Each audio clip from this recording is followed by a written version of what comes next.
Jews knew they now had enough to charge him with blasphemy, but as I said, that wasn't enough for the Romans. So they had to change the charge when they brought him before Pontius Pilate. And that's the first of the civil trials, the trial before Pilate. It's described in Luke 23, verses 1-4. Now remember, Tiberius was the emperor of Rome. He was in charge of all the Roman Empire that included Israel. He resided in Rome. But the Romans put different governors in charge of different sections of Israel to carry out Roman law. Pontius Pilate was the governor, the procurator, if you will, of Judea, the southern part of Israel. Now, normally, Pontius Pilate resided in his beautiful palatial estate at Caesarea by the sea. Again, a few weeks ago, about 400 of us went to Caesarea by the sea to see the remains of Pilate's palace there. And you can go in and see a recreation of what it was. It was unbelievable. No wonder he spent most of his time there by the sea. But because it was Passover and so many Jews would be in Jerusalem, he thought he better be in Jerusalem to maintain order in the city. By the way, let me just insert here. For the first 1900 years of Christianity, there was absolutely zero archaeological confirmation that somebody named Pontius Pilate even existed. In fact, critics of the Bible scoffed at the idea. One more myth in the Bible, some guy named Pontius Pilate. Well, guess what? Down at Caesarea by the sea in 1961, an Italian archaeologist found a stone.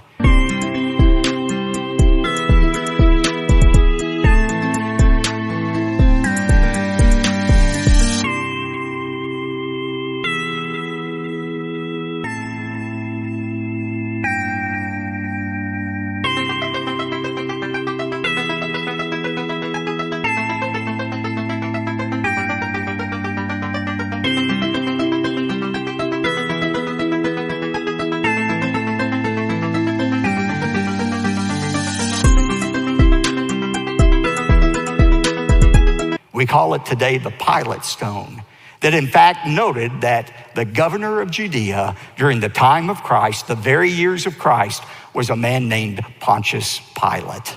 One more archaeological confirmation of the validity of the Bible. Now, a lot of people, when they think of Pilate, they think of the Pilate they see in these little documentaries or in these made-for-TV movies that portray Pilate as some Casper milquetoast, vacillating, doesn't know what to do. You've seen that kind of Pilate. That's not the Pontius Pilate of history. History tells us, and we know a lot more about him since 1961, he was a bloodthirsty anti-Semite. He hated the Jewish people. And in fact, he was so hated that there were several failed coups against Pontius Pilate. And back in Rome, the Roman officials were very concerned about Pilate. They wanted to keep the peace. They didn't like all the rumblings they were hearing from Judea. And there was an investigation going on at this time of whether or not Pilate ought to be relieved of his duty. And that's why he was so troubled about this Jesus issue. This presented a real threat to his reign as governor if he made the wrong decision. Now, look at verse 1. So then the whole body of Jews arose and brought Jesus before Pilate. And they began to accuse him, saying, "We found this man misleading our nation and forbidding to pay taxes to Caesar, and saying that he himself is Christ, a king." Two charges. First of all, he says you can't pay taxes. You shouldn't pay taxes. Now, that was an outright lie, wasn't it? Remember the disciples said to Jesus, "Is it right for us to pay taxes?" Jesus held up a Roman coin and said what? "Render unto Caesar the things that are Caesar's, and to God the things that are God's." Yes, it's lawful to pay taxes. But what about this second charge? And he also says that he himself is a king. Well, the fact is he did claim to be a king. So Pilate asked him about that. Verse 3, and Pilate said to him, "Are you the king of the Jews?" And Jesus answered him and said, It is as you say. And Pilate said to the chief priest and the multitudes, "I find no guilt in this man." Now, wait a minute. Wasn't that treason to claim to be a king? Why wasn't Pilate troubled by that? Because in John 18:36, we find something else that Jesus said. None of the Gospels contradict one another, but they do complement one another. Some give different information that others don't have. And here's the word that Jesus added in John 18:36. He said, "My kingdom, Pilate, is not of this world. If my kingdom were of this world, then my servants would be fighting that I might not be delivered up to the Jews. But as it is, my kingdom is not of this realm." When Pilate heard that, "I don't have anything to worry about," he said. And so he said to the masses, "I find no fault in him. Let him go." But the Jews wouldn't have that. Luke 23 says, they said, "But Pilate, this man Jesus, he's been causing trouble. He's been leading an insurrection from his starting place in Galilee all the way down to Judea." And as soon as Pilate heard the word Galilee, a light bulb went on in his mind. Galilee, he's from Galilee? Yes, he's from Galilee, the northern region. Pilate said, "Oh, he's talking to the wrong person. You see, I'm not the governor of Galilee, I'm the governor of Judea. It's Herod Antipas. He's the procurator of Galilee, and guess what? He just happens to be in town right now. He's staying right up the street at the Hasmonean Palace. You just take Jesus up there to Herod and let him deal with it." So he said, okay. They were getting the governmental bureaucratic runaround. So they said, all right, we'll take him up to see Herod. And you see that trial before Herod in Luke 23, verses 8 to 11. Now, Herod was very glad when he saw Jesus, for he had wanted to see him for a long time because he had been hearing about him and was hoping to see some sign performed by him. Now, Herod knew about Jesus by reputation. He had heard of the miraculous things that he had wanted to do, and Jesus knew about Herod as well. Remember, it was Herod Antipas, the fox, who had beheaded John the Baptist. But today, for some reason, Herod wasn't in a beheading mood. He was in a celebratory mood. Perhaps it was the spirit of the festival of the day that got to him, but he just decided to have some fun with Jesus. Talked to him a little bit, dressed him up in a robe, gave him a scepter, and sent him back to Pontius Pilate. And that leads to the final trial before Pilate. Just imagine, it's about 7 o'clock Friday morning. Pilate's having his second cup of coffee, reading the Jerusalem Times. And he looks up and he sees Jesus being brought back to him. He thinks, oh no, not again. I thought I'd gotten rid of this. He's looking for a way out of this. And then suddenly he remembers something. Matthew 27, verse 15. Now at the feast, the governor, that is Pilate, was accustomed to release for the multitude any one prisoner whom they wanted. And they were holding at that time a notorious prisoner called Barabbas. The Romans wanted to keep peace with the Jews, and so as a way of showing respect for their Jewish religion, every time of the year at the Passover, they said, you know, you're celebrating God's releasing you from Egyptian captivity. We're going to pay respect to you by allowing you to choose one of your own prisoners that we will release. And so Pilate remembered that. He knew that there was a prisoner being held named Barabbas, a murderer. Many people believe that third cross was actually intended for Barabbas. And so he realized he could give them a choice. He reminded them of the feast, and he said to them, look at verse 17, whom do you want me to release for you? Barabbas or Jesus, who is called the Christ? He thought that there's an easy answer to that. Why everybody would choose Jesus? I mean, he might be a little nuts, but at least he's harmless. He's a good person. Certainly you'll choose him over this hardened criminal, this murderer. Who would want him on the streets again? But to Pilate's dismay, the people yelled out, Barabbas, Barabbas. Well, then what shall I do with Jesus? He asked. And they yelled, crucify him, crucify him. Pilate knew at that point he had no choice. He was ready to dispose of the matter, so ignoring his own conscience, ignoring his wife's advice, he ordered for Jesus to be scourged and crucified. The Jewish historian Klausner says that death by crucifixion is the most cruel and shameful death ever devised by man. You know, our Supreme Court 2 weeks ago was debating a case about how painless execution should be. In our system, it's the law that Execution ought to be as painless as possible. But the Romans thought differently. They wanted to make it as painful as possible. And through the years, they had devised different means of executing people, boiling people in oil, drowning them, burning them alive. But the problem with all of those methods was that the prisoner died too quickly. They wanted him to agonize as long as possible, and thus crucifixion was invented. One scholar describes the horror of Christ's crucifixion this way. We're getting ready to walk on holy ground here for the next few moments. Preparations for the scourging are carried out. The prisoner is stripped of his clothing and his hands tied to a post above his head. The Roman legionnaire steps forward with a whip in his hand. This is a short whip consisting of several heavy leather thongs with 2 small balls of lead attached to the ends of each.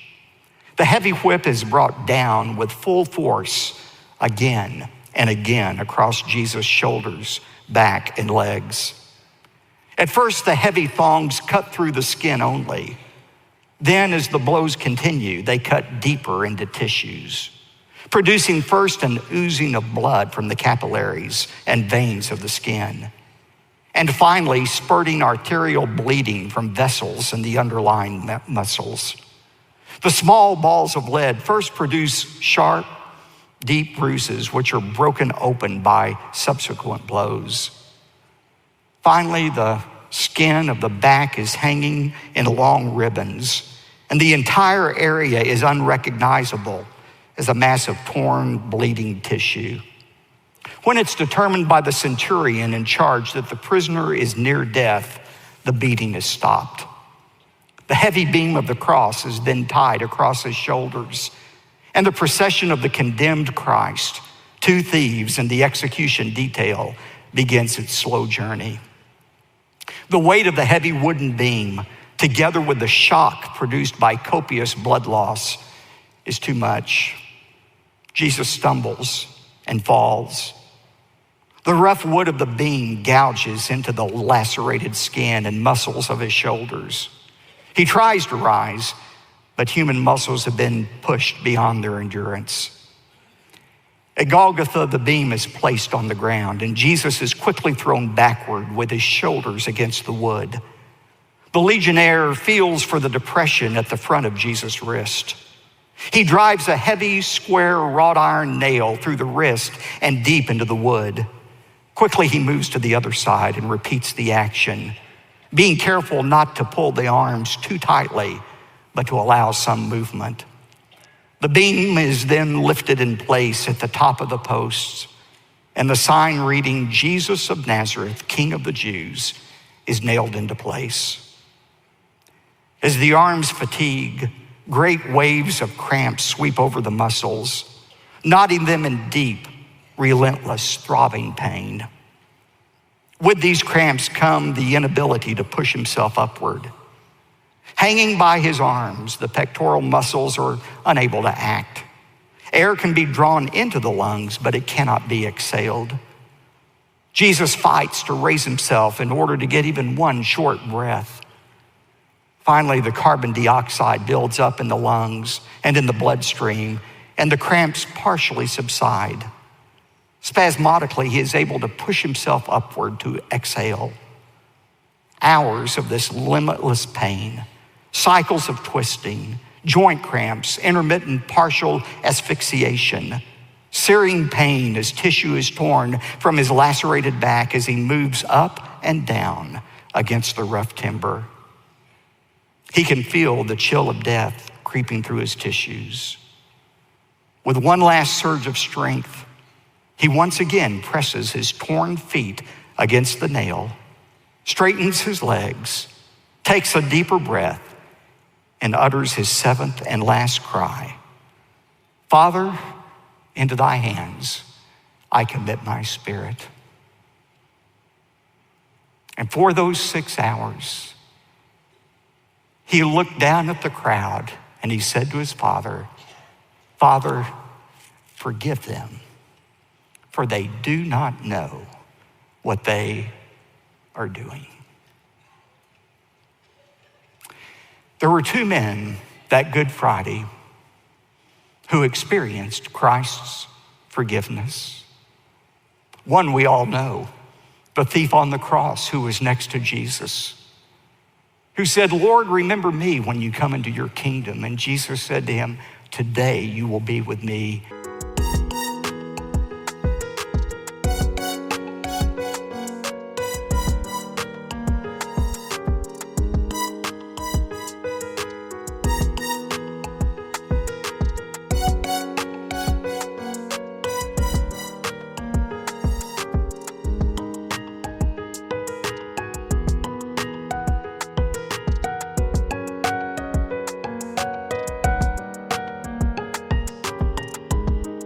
In paradise.